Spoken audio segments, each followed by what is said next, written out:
Bonjour chers frères et sœurs, nous sommes heureux aujourd'hui de nous retrouver de nouveau pour parler, des bêtés, des bêtés et de la Bible. C'est une étude que je suis en train de faire pour savoir, pour connaître les origines même de mon ethnie. Pour ceux qui ne sont pas de la Côte d'Ivoire, et je précise que les Bétés, ou bien le Bété, c'est une ethnie de la Côte d'Ivoire. Elle est précisément, on la parle précisément dans le centre-ouest de la Côte d'Ivoire et, le peuple Bété est établi dans de grandes villes qui sont au centre-ouest de la Côte d'Ivoire. Donc, ce n'est ici qu'ils portent en même temps, on les définit en même temps à travers ces villes-là, à travers ces villes. On dit par exemple Gagnoa, on dit le Bété de Gagnoa.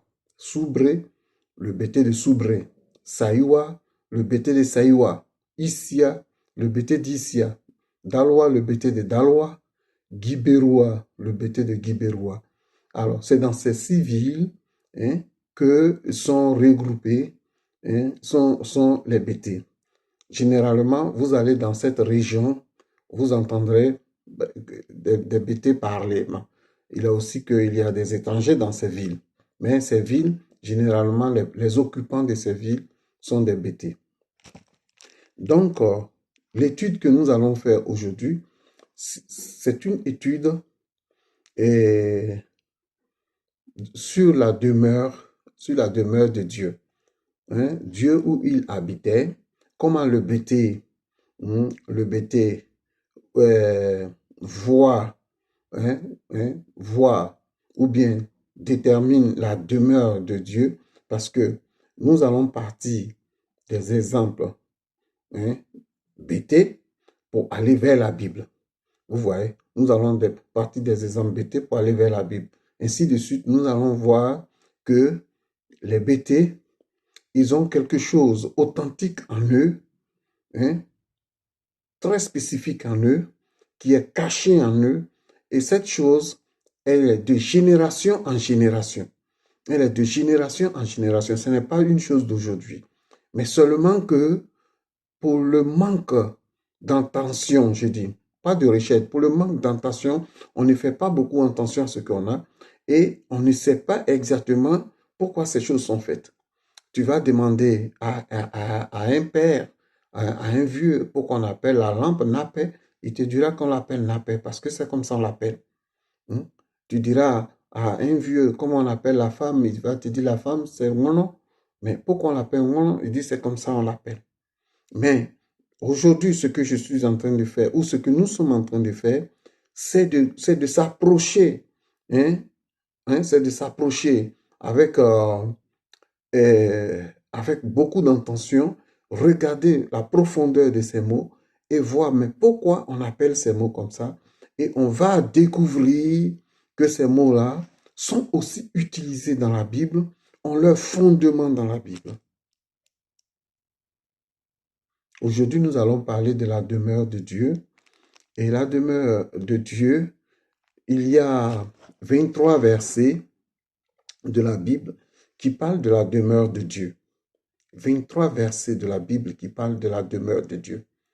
On ne peut pas ici énumérer tous ces 23 versets, mais parmi ces 23 versets, il y en a 2 particulièrement qui sont beaucoup spécifiques sur la demeure de Dieu, qui parlent beaucoup de cela. Et on a pris le psaume 68, 16 et Ésaïe 56, 7. Bon, pour ceux qui ont la Bible, ils peuvent aller voir. Je précise ici que je ne suis pas un pasteur. Je ne suis pas un pasteur. Je ne cherche pas à convertir quelqu'un. Je ne cherche pas à sauver des âmes, je ne sais pas quoi. Je ne suis pas un pasteur. Voilà. Moi, j'ai mon métier à moi. J'ai mon travail que de ça je vis. Et ça n'a rien à voir avec la Bible. Ça n'a rien à voir avec la Bible. Alors, donc, ces études ces recherches que nous sommes en train de faire, c'est des recherches de la vérité. C'est pour comprendre exactement qui nous sommes. Qui nous sommes. Parce que il y a eu des ethnologues qui ont étudié des choses qui nous ont mis ça dans la tête quand on était à l'école. On nous dit que oui, le BT, par exemple, c'est des colons qui sont arrivés en Côte d'Ivoire, hein, et ils ont trouvé un peuple là. Ils ont demandé, c'était un peuple chasseur, c'était un peuple guerrier. Ils ont demandé à ce peuple, et ce peuple a répondu que nous sommes, comme on le dit en anglais, bêtes, et que ça a pris une déformation, c'est devenu bêté. Mais depuis quand une ethnie, on lui colle, hein, une étiquette, et il est là, il vit avec cette étiquette comme ça, nous sommes bêtés. Mais le bêté, en réalité, dans notre ethnie, ça ne veut rien dire. Ça ne veut rien dire, ça n'existe même pas. La parole bêté, là, en bêté, ça n'existe pas. Ça n'existe pas. Et depuis là, on vit avec cette chose, on nous attribue ça de génération en génération, on nous appelle comme ça, et nous sommes là, nous vivons comme ça. Il y a ce que le bêté lui-même, il dit que je suis bêti, qui n'a rien à voir avec bêté. Qui n'a rien à voir avec bêté. Je dis que je suis un bêté. Mais quand tu vas demander à nos parents, mais bêté même, ça veut dire quoi? Il va te dire que ça ne veut rien dire. Ça n'a même pas de sens. Et on vit avec ça, comme ça. Parce que des gens sont arrivés ailleurs, des colons sont arrivés ailleurs, ils ont collé sur le dos de nos anténants là, bêté, et c'est parti. Mais nous-mêmes là, on ne fait pas un effort de comprendre qui nous sommes. On n'a jamais eu cette approche-là de dire, mais qui nous sommes réellement? Et c'est ça le problème.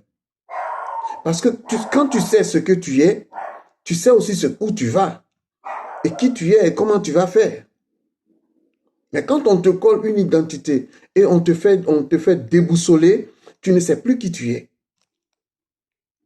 Tu perds la raison. Tu perds la raison. Donc, je vais m'arrêter là et je continue sur le thème. Donc, les bêtés, comme je disais, aujourd'hui, nous allons voir la demeure de Dieu. Et comme je disais, qu'il y a 23 versets de la Bible qui parlent de la demeure de Dieu. Mais parmi ces 23 versets, nous allons nous focaliser sur deux particulièrement, qui sont le Psaume 68, 16 et Ésaïe 56, 7. Quand vous allez prendre votre Bible, vous allez lire, vous allez voir que ça parle de la demeure de Dieu. Donc, alors, la Bible nous dit que Dieu habite dans les montagnes. Dieu habite dans une montagne qu'on appelle la montagne de Sion. Que Dieu habite dans les montagnes. Et c'est de cette montagne-là, elle parlait au peuple hébreu. C'est de la montagne, Moïse aussi est parti prendre les lois. Donc, on nous dit que Dieu il a pour résidence une montagne.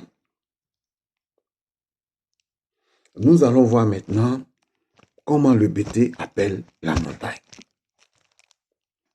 Le BT appelle la montagne. Vous m'excusez, je prends mes petits mots. Le BT appelle la montagne. Vous voyez ici. Vous voyez ici. Le BT appelle la montagne Gogobo. Le BT appelle la montagne Gogobo, ce qui signifie montagne. Vous voyez. Donc, le BT appelle la montagne Gogobo. Vous allez prendre n'importe quel BT, vous allez lui présenter une montagne, il vous dira que cette montagne s'appelle Gogobo en BT. Et ma Gogobo, je vais aller sur la montagne. La montagne.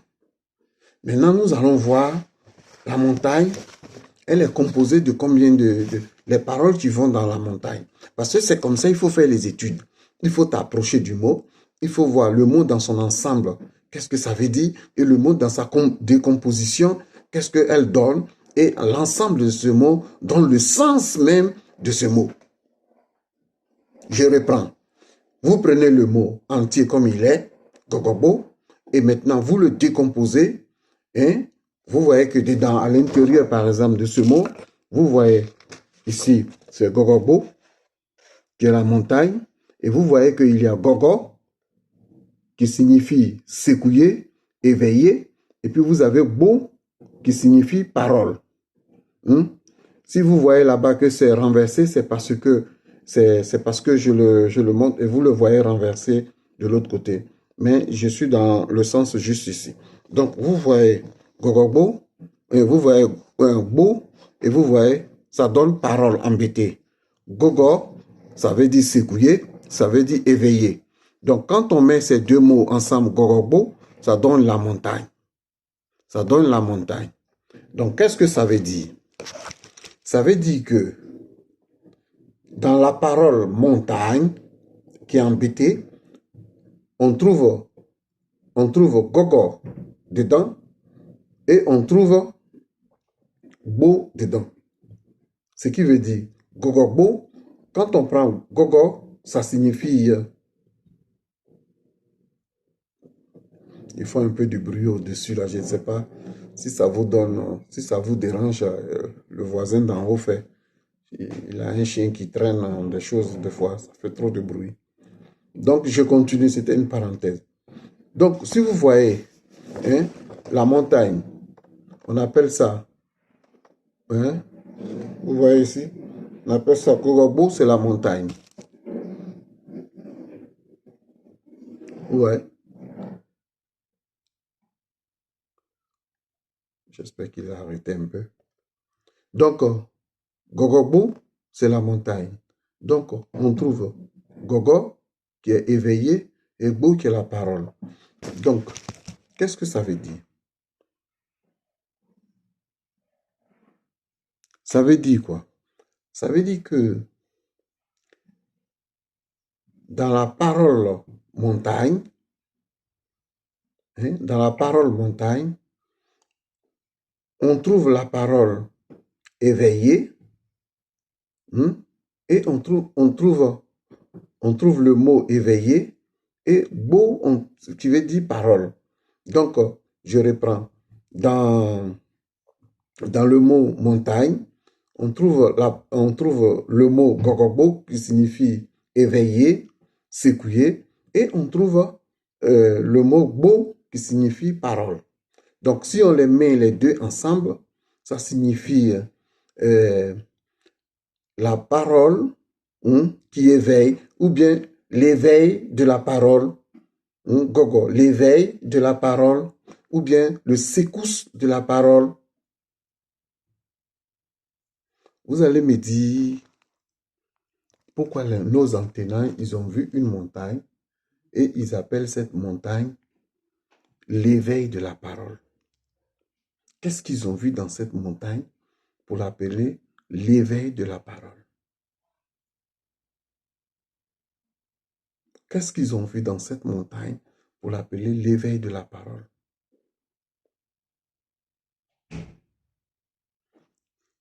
La montagne, comme on le sait tous, c'est un ensemble de sédiments, de quartz et de silice mis ensemble et d'une convergence de couches terrestres sur des années et des années qui se sont rencontrées et se sont soulevées pour créer ce qu'on appelle une montagne.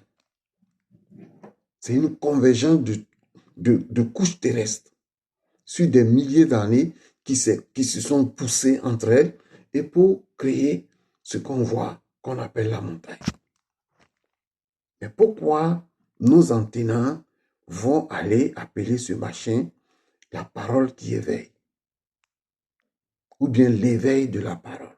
Ou bien le secousse même de la parole? ou bien la parole qui vient vers nous, qui nous secoue. Pourquoi?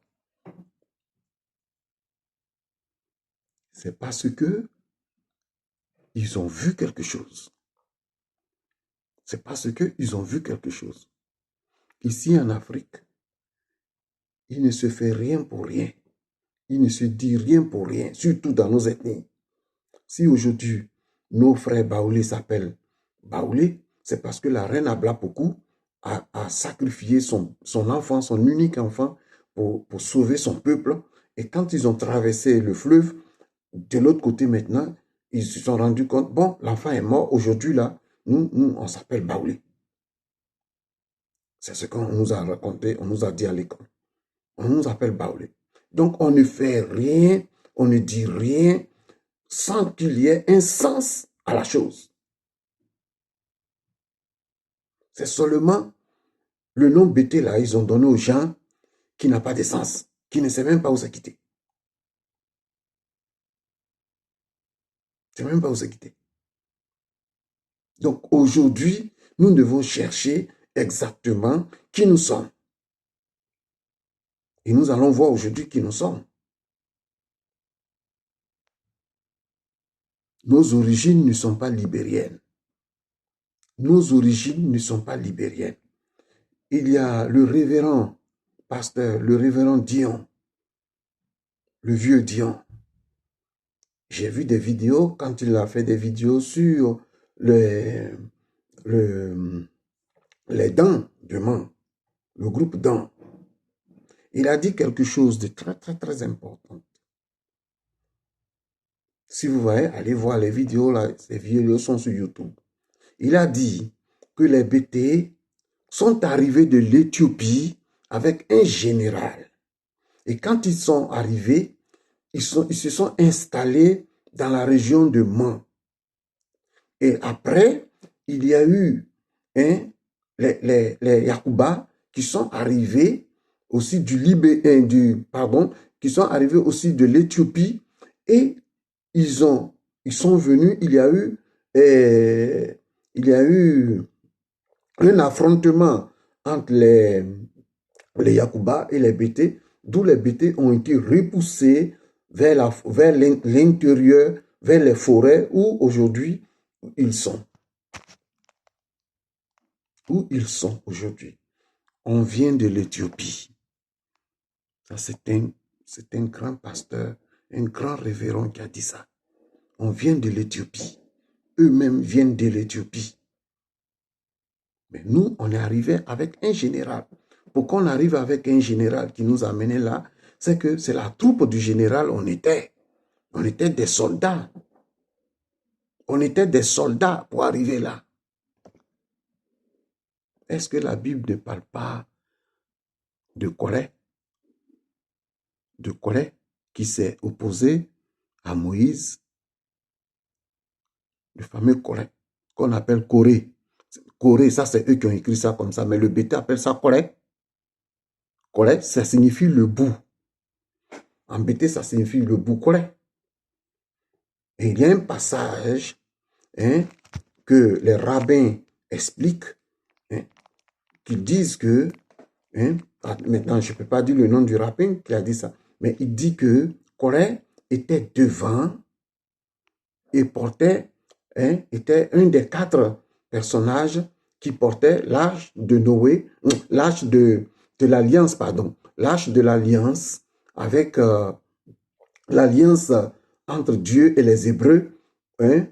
Corée était devant, un des 4 personnages qui était devant, qui portait cet âge-là, l'âge de l'alliance entre l'Éternel et les Hébreux. Mais Corée, est-ce que ça ne signifie pas embêter devant? Corée, ça ne signifie pas devant, ça ne signifie pas le bout. Ils sont allés aussi loin pour dire que Corée s'est opposé à Moïse parce qu'il ne voulait pas. Il disait à Moïse, qui t'a dit que toi tu nous gouvernes? Qui t'a dit que toi tu nous gouvernes? La Bible continue et dit que Corée, comme il s'est opposé à Moïse, il s'est opposé à Moïse et son frère Aaron, qu'est-ce qui s'est passé? Il s'est passé que Dieu leur a dit, bon, écartez-vous, je vais régler son problème. Et il a ouvert il a ouvert la terre sous ses pieds. Hein, Corée s'est englouti, s'est englouti dans la terre. Lui et ses alcoolites, ceux qui étaient autour de lui, sont engloutis dans la terre. C'est ce que la Bible dit. Mais ils n'ont pas touché les enfants de Corée. Ils n'ont pas touché les enfants de Corée. Et nous voyons que c'est les enfants de Corée qui sont devenus, ces deux, l'armée de Dieu a été fondée. Les enfants de Corée, c'est avec eux, c'est pas moi je le dis, c'est la Bible qui le dit. Hein? Il dit les fils de Corée. Hein? C'est avec les fils de Corée, il a fait l'armée de Dieu.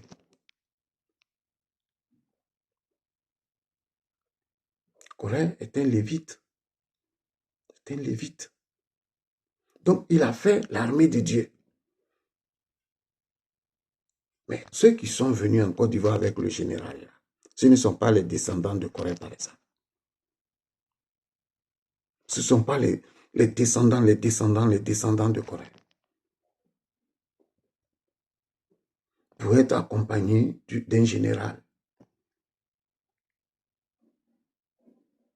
Et on précise ici que c'est le groupe BT qui est arrivé, conduit par un général. Ils sont venus de l'Éthiopie. Corée, c'est un nom BT, typiquement BT. Et ça signifie le bout. Et je vous ai dit que dans ce que les rabbins ont dit, dans la Torah, ce qu'ils expliquent, ils disent que Corée, ils l'appellent Korah, mais nous on l'appelle Corée. Corée, il était devant. Et Corée signifie devant. Corée signifie le bout, ce qui est au bout. Corée, le bout de la chose.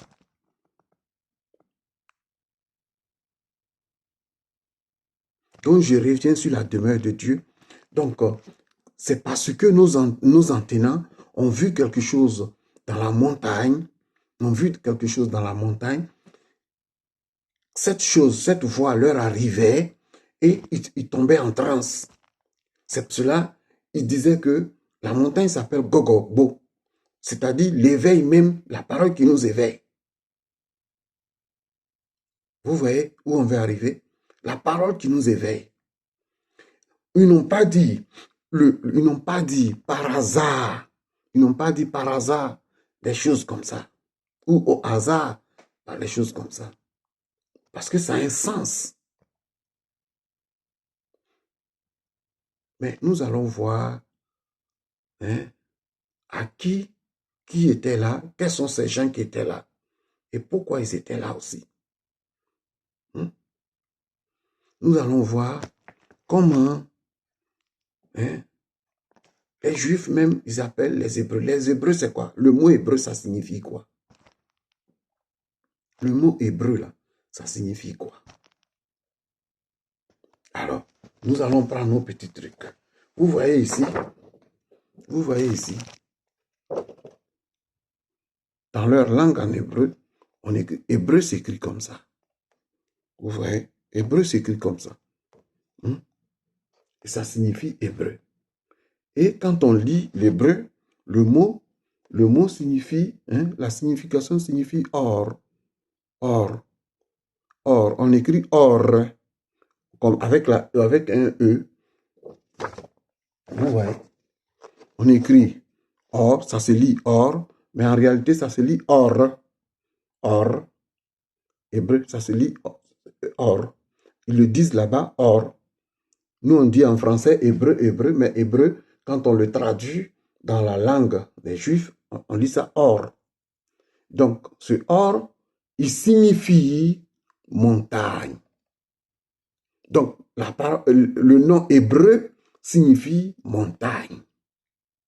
Le nom hébreu signifie montagne. Vous voyez où nous allons? Vous voyez comment c'est caché? Le nom hébreu, quand on dit hébreu, les Hébreux, on parle du début de dans la Genèse, on parle beaucoup d'eux. Ça signifie montagne.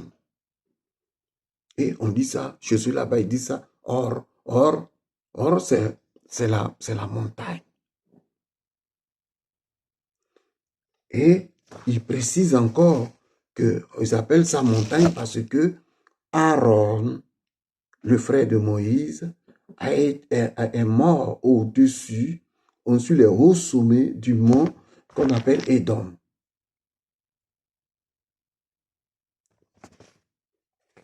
Et en mémoire de ce Aaron, on a, ils appellent ça, ils appellent les Hébreux, ils appellent ça montagne. Est-ce que ça ne vous dit pas quelque chose que j'ai raconté pour les balais? En fonction, on donne le nom de quelque chose. En fonction, on donne le nom de quelque chose. Ils ne le font jamais au hasard. Donc, si le BT a dit que montagne, ça s'appelle Gogobo, ce qui signifie l'éveil de la parole, c'est que les BT étaient là. Si les BT étaient là, qu'on les appelle ici, montagne, et on dit que la signification de montagne dans l'ethnie juive, c'est or. Et or signifie hébreu en français. Hébreu, c'est montagne. Et ceux qui étaient là, qui écoutaient la voix de Dieu, là, qui y sont? Qui y sont? Ceux qui disent que montagne, là, la voix nous arrive là-bas, là, qui y sont? Ceux qui ont donné ce nom-là, ici, là, il y a quelque chose qui vient, qui nous secoue, là, qui y sont? Ils ne sont pas des bêtés. C'est des Hébreux. C'est des Hébreux. C'est les Hébreux qui étaient là. Et ces Hébreux, aujourd'hui, on les appelle les bêtés. Et c'est eux seulement, eux, qui étaient là dans le grand groupe, qui ont assisté à ce phénomène. Qui ont assisté et qui ont précisé que la montagne là, c'est quelque chose qui vient, qui nous met en transe. Et la Bible nous dit que qui était dans la montagne, si vous allez lire les psaumes que je vous ai donnés, 68, 16, Ésaïe 56, 7, vous allez voir que dans la montagne, il habitait l'Éternel. Donc, nos parents, nos antécédents, ils étaient en contact direct avec l'Éternel. Et ils subissaient la puissance de l'Éternel. Jusqu'à tel point qu'ils reconnaissent que de cette montagne-là, il y a une voix qui vient, qui nous fait trembler. Et les Juifs, qui sont les Juifs, ils se sont levés, ils disent que l'hébreu, on les appelle en parole juive, on les appelle or, et or en français, ça signifie montagne, en mémoire du décès de Aaron qui est mort au sommet des montagnes, au haut sommet des montagnes d'Édom. Nous sommes dans la même farine, nous sommes dans la même chose, nous sommes dans le même système. Les gens ont voulu nous démystifier, ils ont voulu nous gâter, ils ont voulu faire des trucs. Dieu merci que c'est écrit dans le fond de notre ethnie et qu'un jour, il y aura quelqu'un qui s'éveillera et vous dira réellement qui vous êtes.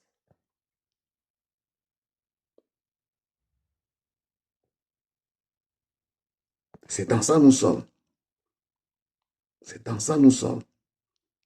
Et c'est très important que le BT sache que il n'est pas BT, mais il est hébreu. Il est hébreu. Tous ces peuples qui ont souffert, tous ces peuples dont on dit par manque de connaissances, ils périssent par manque de connaissances, ils se perdent par manque de connaissances. C'est de nous on parle. Nous et tous ceux qui étaient là aussi, parce que le groupe, les Hébreux, on était une grande bande. Le groupe les dents de choses, les Yacouba, c'est des Hébreux. C'est des Hébreux.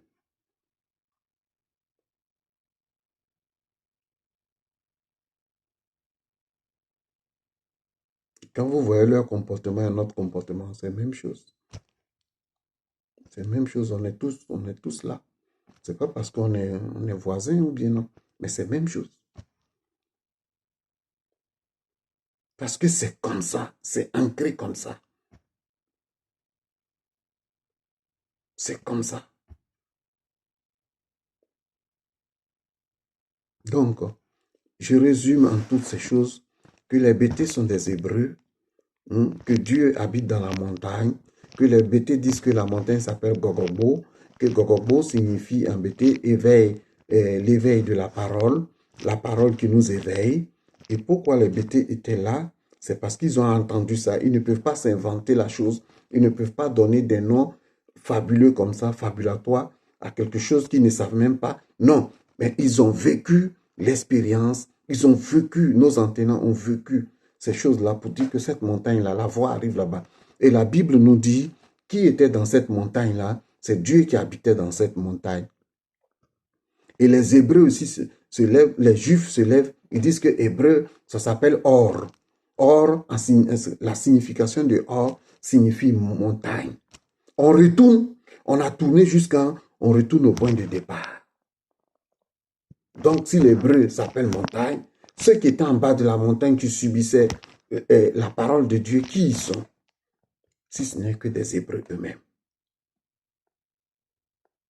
Aaron est un Hébreu. Ceux qui étaient en bas, ce sont des Hébreux. Vous voyez où nous sommes. Donc, c'est ce que je voulais vous dire aujourd'hui. Et notre étude sur les bêtés et la Bible, il faut que le bêté s'asseye, comme j'ai dit, pour écouter le son de la musique, pour comprendre même l'étymologie de ce qu'il est lui-même. De ce qu'il est lui-même. Et de retourner à la raison.